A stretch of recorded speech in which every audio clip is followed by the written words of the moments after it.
भवाटवी का स्पष्टीकरण। श्री सुखदेव जी कहती है, हे राजन, देहाभिमानी जीवों के द्वारा सत्य आदि गुणों के भेद से शुभ, अशुभ और मिश्र 3 प्रकार के कर्म होते रहते हैं। उन कर्मों के द्वारा ही निर्मित नाना प्रकार के शरीरों के साथ होने वाला जो संयोग, वियोग आदि रूप अनादि संसार जीव को प्राप्त होता है, उसके अनुभव के 6 द्वार हैं, मन और 5 ज्ञानेंद्रियां। उनसे विवश होकर ये जीव समूह मार्ग भूलकर भयंकर वन में भटकते हुए धन के लोभी बंजारों के समान परम समर्थ भगवान विष्णु के आश्रित रहने वाली माया की प्रेरणा से विहड़ वन के समान दुर्गम मार्ग में पड़कर संसार वन में जा पहुंचता है। यह वन शमशान के समान अत्यंत अशुभ है। इसमें भटकते हुए उसे अपने शरीर से किए हुए कर्मों का फल भोगना पड़ता है।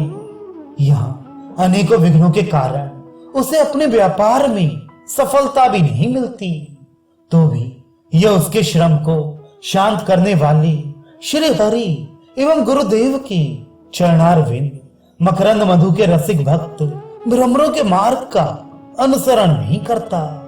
इस संसार वन में मन सहित 6 इंद्रियां ही अपने कर्मों की दृष्टि से डाकुओं के समान ही। पुरुष बहुत सा कष्ट उठाकर जो धन कमाता है, उसका उपयोग धर्म में होना चाहिए। वही धर्म यदि साक्षात भगवान परम पुरुष की आराधना के रूप में होता है, तो उसे परलोक में निःश्रेयस का हेतु बतलाया गया है। किंतु जिस मनुष्य का बुद्धि रूप सारथी विवेकहीन होता है और मन वश में नहीं होता, उसके उस धर्मोपयोगी धन को ये मन सहित 6 इंद्रियां देखना, स्पर्श करना, सुनना, स्वाद लेना, सूंघना, संकल्प विकल्प करना और निश्चय करना, इन वृत्तियों के द्वारा ग्रस्तोचित विषय भोगों में फंसाकर उसी प्रकार लूट लेती हैं, जिस प्रकार बेईमान मुखिया का अनुगमन करने वाले एवं असावधान बंजारों के दल का धन चोर डाकू लूट ले जाते हैं।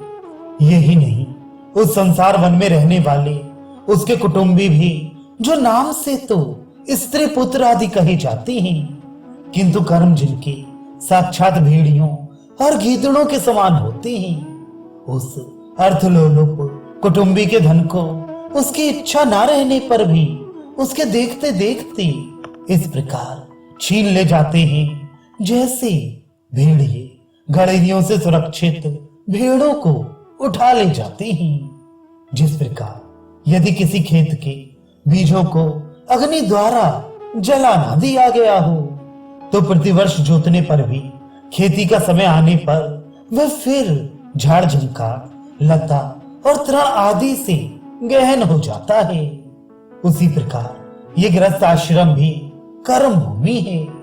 इसमें भी कर्मों का सर्वथा उच्छेद कभी नहीं होता, क्योंकि ये घर कामनाओं की पिटारी है।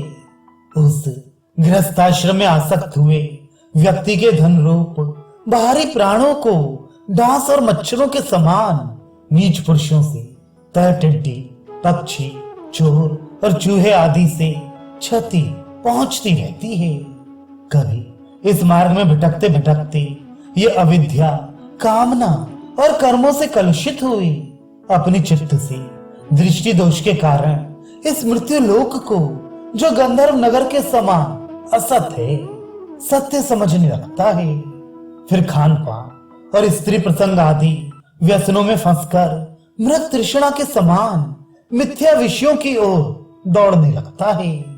कभी बुद्धि के रजोगुण से प्रभावित होने पर सारे अनर्थों की जड़ अग्नि के मल रूप सोने को ही सुख का साधन समझकर उसे पाने के लिए लालायित हो इस प्रकार दौड़ धूप करने लगता है, जैसे वन में जाड़े से ठिठुरता हुआ पुरुष अग्नि के लिए व्याकुल होकर उन्मुख पिशाच की अर्थात अगिया बीताल की ओर उसे आग समझकर दौड़े।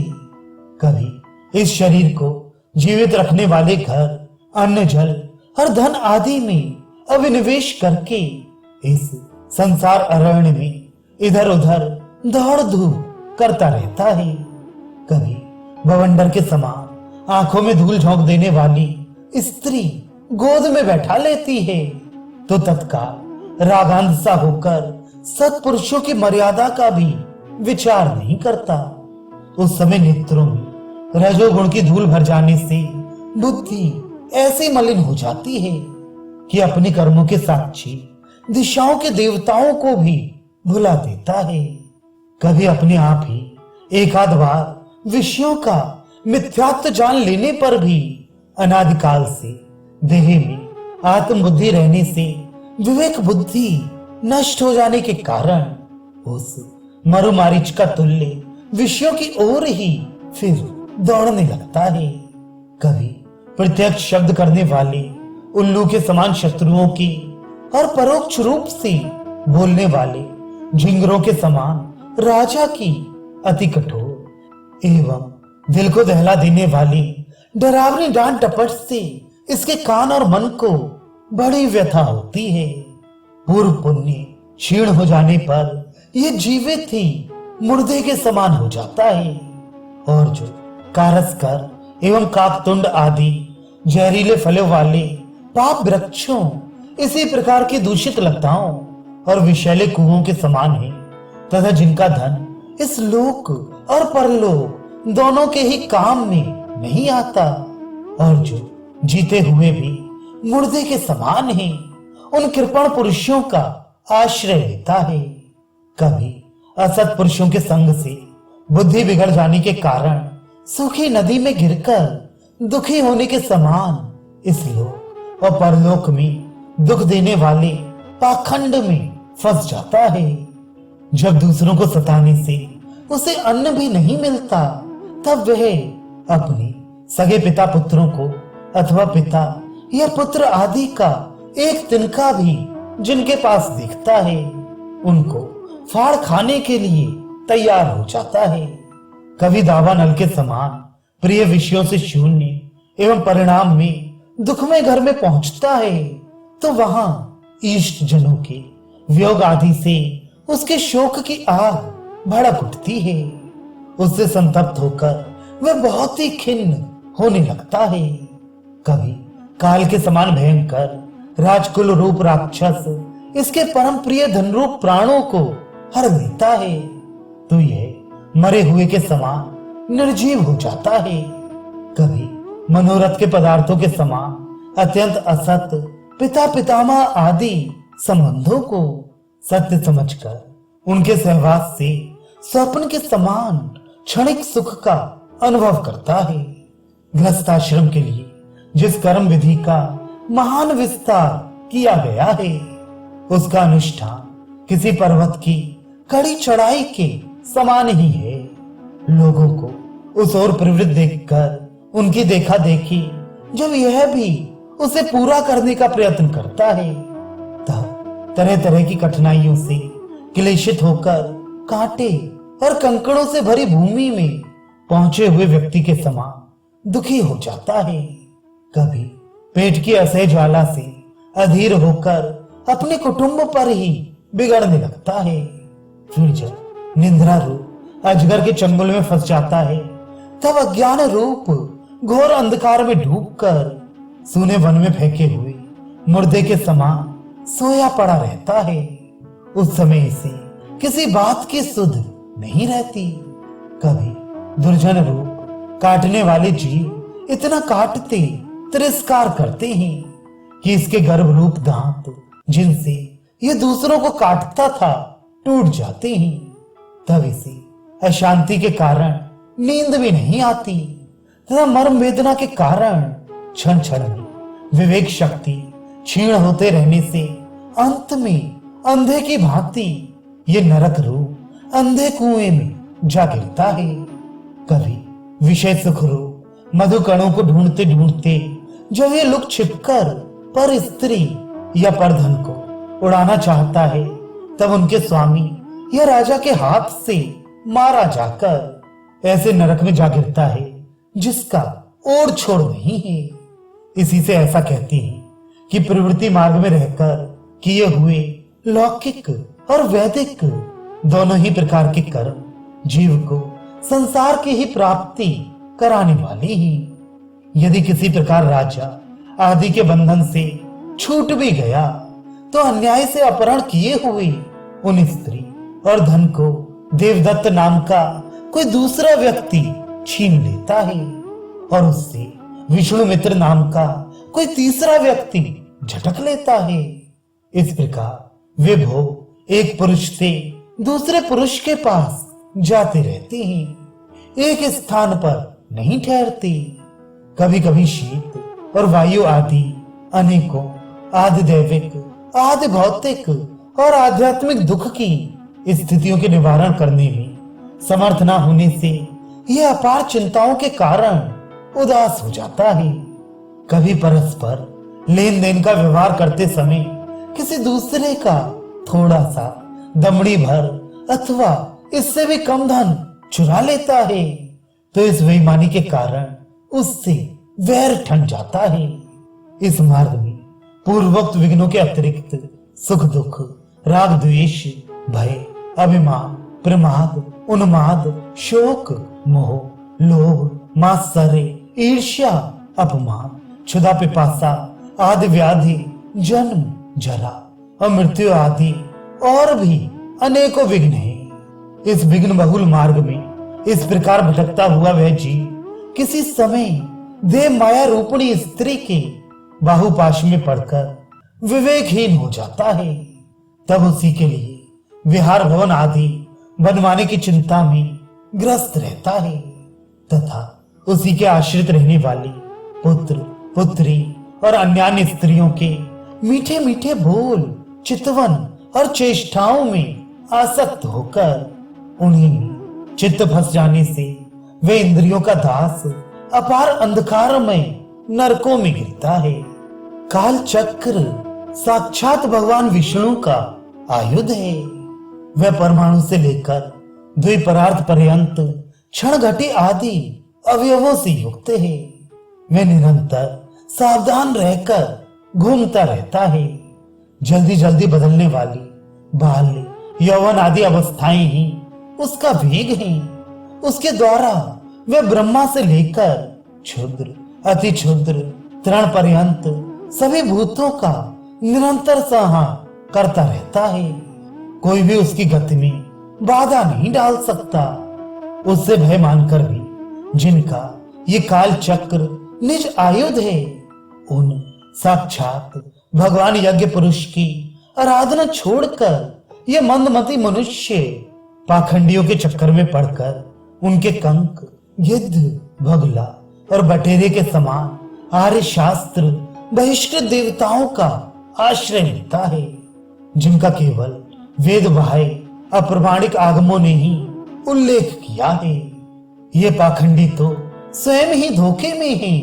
जब यह भी उनकी ठगाई में आकर दुखी होता है तब ब्राह्मणों की शरण लेता है, किंतु उपनयन संस्कार के अनंतर श्रौत स्मार्त कर्मों से भगवान यज्ञ पुरुष की आराधना करना आदि जो उनका शास्त्रोक्त आचार है वह से अच्छा नहीं लगता। इसलिए वेदोक्त आचार के अनुकूल अपने में शुद्धि ना होने के कारण यह कर्म शून्य शूद्र कुल में प्रवेश करता है, जिसका स्वभाव वानरों के समान केवल कुटुंब पोषण और स्त्री सेवन करना ही है। वहां बिना रोक टोक स्वच्छंद विहार करने से इसकी बुद्धि अत्यंत दीन हो जाती है और एक दूसरे का मुख देखना आदि विषय भोगों में फंसकर इसे अपने मृत्यु काल का भी स्मरण नहीं होता। वृक्षों के समान जिनका लौकिक सुखी फल है उन घरों में ही सुख मानकर वानरों की भांति स्त्री पुत्र आदि में आसक्त होकर ये अपना सारा समय मैथुन आदि विषय भोगों में ही बिता देता है। इस प्रकार प्रवृत्ति मार्ग में पड़कर सुख दुख भोगता हुआ यह जीव रोग रूपी गिरी गुहा में फंसकर उसमें रहने वाले मृत्यु रूप हाथी से डरता रहता है।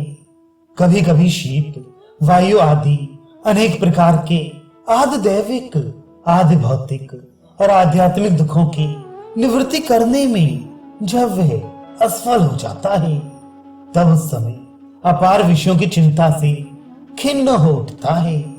कभी आपस में क्रय विक्रय आदि व्यापार करने पर बहुत कंजूसी करने से इसे थोड़ा सा धन हाथ लग जाता है।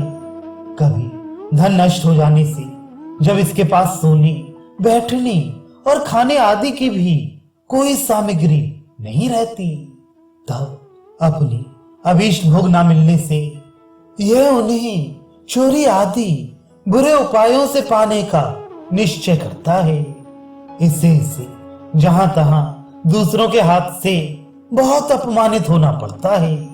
इस प्रकार धन की आसक्ति से परस्पर वैर भाव बढ़ जाने पर भी ये अपनी पूर्व वासनाओं से विवश होकर आपस में विवाह आदि संबंध करता और छोड़ता रहता है। इस संसार मार्ग में चलने वाला यह जीव अनेक प्रकार के क्लेश और विघ्न बाधाओं से बाधित होने पर भी मार्ग में जिस पर जहां आपत्ति आती है अथवा जो कोई मर जाता है उसे जहां का तहां छोड़ देता है तथा नए जन्मे हुओं को साथ लगाता है। कभी किसी के लिए शोक करता है, किसी का दुख देखकर मूर्छित हो जाता है, किसी के वियोग होने की आशंका से भयभीत हो उठता है, किसी से झगड़ने लगता है, कोई आपत्ति आती है तो रोने चिल्लाने लगता है, कहीं कोई मन के अनुकूल बात हो गई तो प्रसन्नता के मारे फूला नहीं समाता, कभी गाने लगता है और कभी उन्हीं के लिए बंधने में भी नहीं हिचकता। साधु जन इसके पास कभी नहीं आते, ये साधु संग से सदा वंचित रहता है। इस प्रकार यह निरंतर आगे ही बढ़ रहा है, जहां से इसकी यात्रा आरंभ हुई है और जिसे इस मार्ग की अंतिम अवधि कहते हैं, उस परमात्मा के पास यह अभी तक नहीं लौटा है। परमात्मा तक तो योग शास्त्र की भी गति नहीं है। जिन्होंने सब प्रकार के शासन का त्याग कर दिया है, वे निवृत्ति परायण संयत आत्मा मुनिजन ही उसे प्राप्त कर पाते हैं। जो दिग्गजों को जीतने वाले और बड़े बड़े यज्ञों का अनुष्ठान करने वाले राज ऋषि हैं, उनकी भी वहां तक गति नहीं है। वे संग्राम भूमि में शत्रुओं का सामना करके केवल प्राण त्याग ही करते हैं तथा जिसमें यह मेरी है ऐसा अभिमान करके वैर ठाना था, उस पृथ्वी में ही अपना शरीर छोड़कर स्वयं परलोक को चले जाते हैं। इस संसार से वे भी पार नहीं होते। अपने पुण्य कर्म रूप लता का आश्रय लेकर यदि किसी प्रकार यह जीव इन आपत्तियों से अथवा नरक से छुटकारा पा भी जाता है, तो फिर इसी प्रकार संसार मार्ग में भटकता हुआ इस जन समुदाय में मिल जाता है। यही दशा स्वर्ग आदि ऊर्ध्व लोकों में जाने वालों की है। राजन, राजऋषि भरत के विषय में पंडित जन ऐसा कहते हैं, जैसे गरुड़ जी की हो कोई मक्खी नहीं कर सकती, उसी प्रकार राजऋषि महात्मा भरत के मार्ग का कोई अन्य राजा मन से भी अनुसरण नहीं कर सकता। उन्होंने पुण्य कीर्ति श्री हरि में अनुरक्त होकर अति मनोरम स्त्री, पुत्र, मित्र और राज्य आदि को युवावस्था में ही विष्ठा के समान त्याग दिया था। दूसरों के लिए तो इन्हें त्यागना बहुत ही कठिन है। उन्होंने अति दुस्तेज पृथ्वी, पुत्र, स्वजन, संपत्ति और स्त्री की तथा जिसके लिए बड़े बड़े देवता भी लालायित रहते हैं, किंतु जो स्वयं उनकी दया दृष्टि के लिए उन पर दृष्टिपात करती रहती थी, उस लक्ष्मी की भी लेश मात्र इच्छा नहीं की। यह सब उनके लिए उचित ही था, क्योंकि जिन महानुभावों का चित्त भगवान मधुसूदन की सेवा में अनुरक्त हो गया है, उनकी दृष्टि में मोक्ष पद भी अत्यंत तुच्छ है। उन्होंने मृग शरीर छोड़ने की इच्छा होने पर उच्च स्वर से कहा था कि धर्म की रक्षा करने वाले, धर्मानुष्ठान में निपुण, योग गाम्य, सांख्य के प्रतिपाद्य, प्रकृति के अधीश्वर, यज्ञ मूर्ति, सर्वांतर्यामी श्री हरि को नमस्कार है। राजन, राज ऋषि भरत के पवित्र गुण और कर्मों को भक्तजन भी प्रशंसा करते हैं। उनका यह चरित्र बड़ा कल्याणकारी, आयु और धन की वृद्धि करने वाला, लोक में सुयश बढ़ाने वाला और अंत में स्वर्ग तथा मोक्ष की प्राप्ति कराने वाला है। जो पुरुष इसे सुनता या सुनाता है और इसका अभिनंदन करता है, उसकी सारी कामनाएं स्वयं ही पूर्ण हो जाती हैं। दूसरों से उसे कुछ भी मांगना नहीं पड़ता।